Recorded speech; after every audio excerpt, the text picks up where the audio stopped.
కేవలం 1.5 నిమిషంలో 5 వార్తలు చూసేద్దామా? స్వెన్ నెట్వర్క్ సుత్తిగా సుత్తి లేకుండా. అమెరికాలోని రూరల్ టెనసీలోని సైనిక ఆయుధ సామగ్రి కేంద్రంలో జరిగిన భారీ పేలుడులో 18 మంది గల్లంతయ్యారని తెలుస్తోంది. పేలుడు ధాటికి 15 మైళ్ల దూరంలో ఉన్న భవనాలు కూడా కంపించాయని స్థానికులు చెబుతున్నారు. మృతుల సంఖ్య 19 ఉండవచ్చు అని అంచనా. దేశంలో ఓటు హక్కు భారత పౌరులకు మాత్రమే ఉండాలని, కానీ స్వాతంత్ర్యం తర్వాత ముస్లింల జనాభా 24.6% పెరిగితే హిందువుల జనాభా మాత్రం 4.5% తగ్గిందని కేంద్ర హోంమంత్రి అమిత్ షా ఢిల్లీలో అన్నారు. ఇది కుటుంబ నియంత్రణ విధానాల వల్ల కాదని, పాకిస్తాన్, బంగ్లాదేశ్ల నుంచి వస్తున్న అక్రమ చొరబాటుదారుల వలనని అమిత్ షా చెప్పారు. రాజస్థాన్ లోని జోధపూర్ లో 1285 కోట్ల రూపాయలతో నిర్మించిన ఒక రింగు రోడ్డులో ప్రారంభానికి ముందే పలు చోట్ల ఒక ఫ్లైఓవర్ స్లాబ్ కూలిపోవడం తీవ్ర కలకలం రేపింది. ఈ విషయాన్ని హైవే అథారిటీ కూడా ధృవీకరించింది. మరమ్మతులు చేయిస్తామని తెలిపింది. ఇంత నాసిరకం పనులు చేసిన కాంట్రాక్టర్ పై వెంటనే చర్యలు తీసుకోవాలని ప్రజలు కోరుతున్నారు.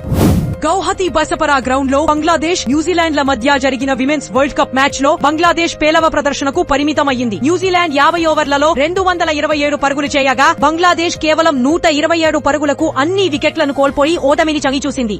కల్కి 2 చిత్రం నుంచి దీపికా పదకోనే వైదొలగడంతో ఆమె పోషించిన సుమతి పాత్ర కోసం చిత్ర బృందం ఆలియా భట్ ను సంప్రదించిన 2 వార్తలు వస్తున్నాయి. ఆ పాత్రను ఆలియా భట్ చేస్తే బావుంటుందని నెటిజన్లు చెప్తున్నారు. సుత్తి కొట్టకుండా నిజమైన వార్తలను తెలుసుకోవడం ప్రతి భారతీయుడి హక్కు. సూటిగా చెప్పే మా స్వెన్ నెట్వర్క్ వార్తలు మీకు నచ్చినట్టు అయితే ఈ వీడియోను లైక్ చేయండి.